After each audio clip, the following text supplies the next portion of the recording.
ভীম মনোহর ইফতার অনুষ্ঠান থেকে আমি কেকা ফিরদৌসী আপনাদের সবাইকে প্রীতি ও শুভেচ্ছা জানিয়ে আমাদের আজকের অনুষ্ঠান শুরু করছি। আশা করি আপনারা সবাই ভালো আছেন। প্রতিদিনকার মতো আজকের অনুষ্ঠানেও আমাদের একজন প্রিয় তারকা এসছেন আমাদের অতিথি হয়ে।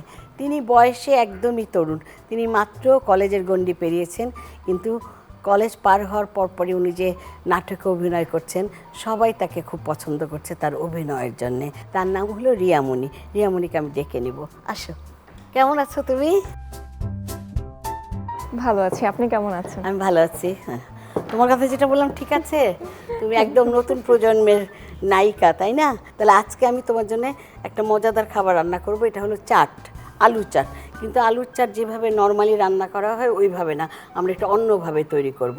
আলু চাটের জন্য আলু লাগবে। এখানে দেখো আমি 8টা আলু কেটে একটুখানি হালকা করে ভেজে রেখেছি, ঠিক আছে?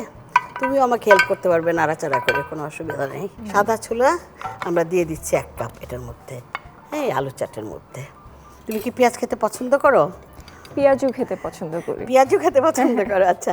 পেঁয়াজ দিলাম টেবিল চামচের 4 চামচ, হ্যাঁ, কারণ এখানে অনেকগুলো হবে। গোলমরিচের গুঁড়ো দিচ্ছি 4 চামচের 2 চামচ, ঠিক আছে? পরে কাঁচামরিচ দেবো। কাঁচামরিচগুলো দিলে হয় কি দেখতে অনেক ভাল লাগে। কিন্তু এখানে এই যে দেখো, এটা কেচি নাও, ঝুরি ভাজা, এটা কিছুটা দিয়ে দিচ্ছি, হ্যাঁ, এটার মধ্যে, এই আলু চাটের মধ্যে। আর এটার মধ্যে না আমরা কয়েকটা ডিম দেব। দেখো ডিমগুলো কেটে 8 টুকরা করে করে আমরা দিয়ে দেবো এটার মধ্যে।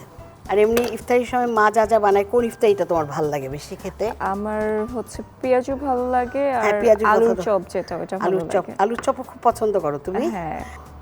ডিমগুলো দিয়ে দিলাম, ঠিক আছে?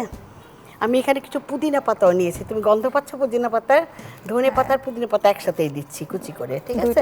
হ্যাঁ, তাহলে ফ্লেভারটা খুব ভালো হয়। দিলাম। মুড়ি মাখাতে সবসময় হচ্ছে পুদিনা পাতাটা ইউজ করা হয়। সবকিছু ভালো লাগে না? হ্যাঁ, অনেক ভালো লাগে, আমার নিজেরও ভালো লাগে। আর তুমি যেহেতু বললে ঝাল খাও, 4-5টা কাঁচামরিচ দিয়ে দিই কেটে। গোলমরিচ দিয়েছি, এবার কাঁচামরিচ দিচ্ছি। আমার আবার না অন্য কিছু হচ্ছে, মানে ছুরি দিয়ে তো কাজ করতে ভাল লাগে, আর কেচি দিয়ে কাজ করতেও খুব ভালো লাগে। ওটা তুমি একটু নাড়াচাড়া করতে পারো। আরেকটা চামচ দেবো, কাঁটা চামচও নিয়ে নিতে পারো সাথে। নাও, এ নাও, দুটো দিয়ে করো। আমরা এখন লবণ দেইনি না? না, লবণ দিচ্ছি 4 চামচের 1.5 চামচ, ঠিক আছে? বেশি দেব না। এখানে চাট মশলা দেব 4 চামচের 4 চামচ। এই চাট মশলাটার জন্য ফ্লেভারটা অনেক ভালো হবে, ঠিক আছে? এখানে দেখো আমি টক দই রেখেছি 1 কাপ, একটু ফেটিয়ে রেখেছি, হ্যাঁ। এটার মধ্যে আমি এই যে পুদিনা পাতা বেটে রেখেছি, সেটা আমি এই যে এখানে দেখো আধা কাপ রেখেছি, এতগুলো দিলাম না, টেবিল চামচের 2 চামচ দিলাম, হ্যাঁ। দিয়ে একটু নাড়াচাড়া করবো, মানে কালারটা যেন আসে। এটার মধ্যে এখন চিনি দেবো, হ্যাঁ। টক দইয়ের মধ্যে একটু চিনি না দিলে আবার খেতে ভালো লাগে না, তাই না? হ্যাঁ। দেখো 6 চা চামচ চিনি দিলাম, এবার একটু বেরেস্তা দিলাম, হ্যাঁ। একদম যখন তুমি এটা সার্ভ করবে ইফতারিতে, তার আগে লেবু রসটা দেবে। টক দই আর পুদিনা পাতা যে চাটনিটা, সেটা আমরা দেবো এটার মধ্যে।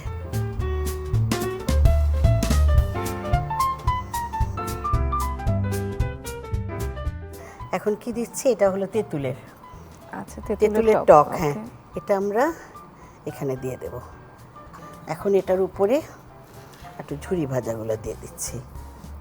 দেখো দেখো, তোমার জন্যই সাজাচ্ছি। আমরা ইফতারির সময় এটা খাবো, ঠিক আছে? আমার এটা দেখে এখনই জিভে জল চলে এসেছে। ঠিক আছে, অসুবিধা নেই, আমরা ইফতারির সময় খাবো। দেখো তো দেখতে কেমন হয়েছে? দেখতে তো অসাধারণ হয়েছে। আমি আর রিয়ামণি মিলে আজকে একটি স্পেশাল আলুর চাট বানালাম ইফতারির জন্যে। রিয়া, চলো আমরা এখন একটু খেলি, হ্যাঁ? আসো, এখানে একটা হুইল আছে, এটা তুমি ওই পাশে দাঁড়িয়ে ঘোরাও। কোনটা ভালো লাগে সেটা মনে আসবে না, আই ডোন্ট নো আসবে কিনা। আচ্ছা দেখো, মনে মনেই রাখো, দেখো আসে কিনা, আসতেও পারে, ভাগ্যের চাকা তো এটা।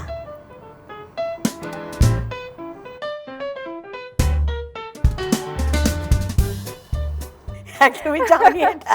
আচ্ছা চলো আমরা ওইখানে যাই, ডিম নিয়ে আসি। ওকে। আসো, এখন এক হাত দিয়ে ডিমটা এখানে তুমি ভাঙো, জোরে চাপ দিলেই ভাঙবে। হ্যাঁ, এখানে রাখো প্লেটটার উপরে, দেখো এরা কি কখনো ভাঙবে। ট্রাই হ্যাঁ হ্যাঁ, করেনি আমি জানি না এটা ট্রাই ছিটবে। করবে, করো। এবার চাপ দাও। বাহ, এই তো হয়ে গেছে, অনেক সুন্দর ফাটানো হলো। বাহ, নো। এটার কুসুমটা তো ছড়িয়ে গেছে, কুসুমটা যেন আসতে থাকে। আও নো, মানে সরি। এটাও গেল, জোরে দাও। ভেতর থেকেই গলে যাচ্ছে। না। সরি, আমার দ্বারা হয়নি। অসুবিধা নাই, থাক। আমি ফেল তুমি এক কাজ করেছি। করো, যখন আমরা ডিমটা সরাবো প্লেটের মধ্যে একটা ডিমের কেমন একটা গন্ধ থাকবে, হ্যাঁ। কিন্তু ভিম লিকুইড দিয়ে ধুলে লেবুর গন্ধ আসবে। তাহলে এটা একটা কল থেকে ধুয়ে নিয়ে আসো আমার জন্য। এটা পারবে তো? হ্যাঁ, একদম ঠিক পারবো। আছে, তাহলে এটা করো, তুমি যাও।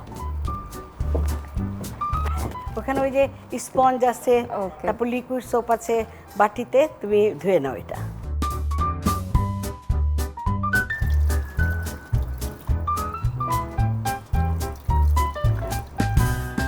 বাহ, সুন্দরই তো ধুতে পারলে।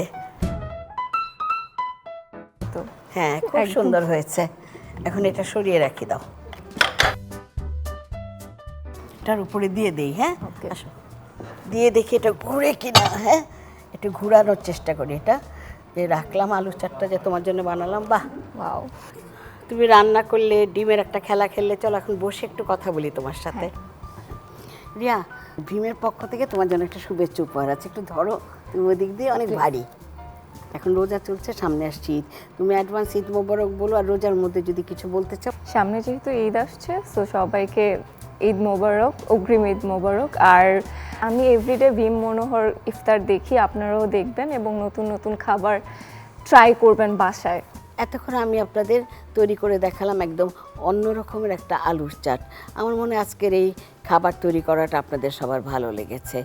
আমরা এবার ভীম মনোহর ইফতারের প্রথম দিন থেকে আপনাদের দেখাচ্ছি টেন্ডি ফিউশন ফুড। আপনাদের কাছে যদি এরকম কোনো ফিউশন ফুডের রেসিপি থাকে, তাহলে সেই রেসিপি আমাদের সাথে শেয়ার করতে পারবেন। আর শেয়ার করতে পারবেন খুবই সহজে ভীম বাংলাদেশ ফেসবুক পেজে। আপনারা লিখে পাঠান এই রেসিপিগুলোর মধ্যে যেগুলো খুব ভালো হবে সেই রেসিপিগুলো আমরা প্রচার করার চেষ্টা করব। আমি কেকা ফিরদৌসী ভীম মনোহর ইফতার অনুষ্ঠান থেকে আজ এখানেই বিদায় নিচ্ছি। আগামীকাল ইনশাআল্লাহ সবার সঙ্গে আবার দেখা হবে। খুদা হাফিজ।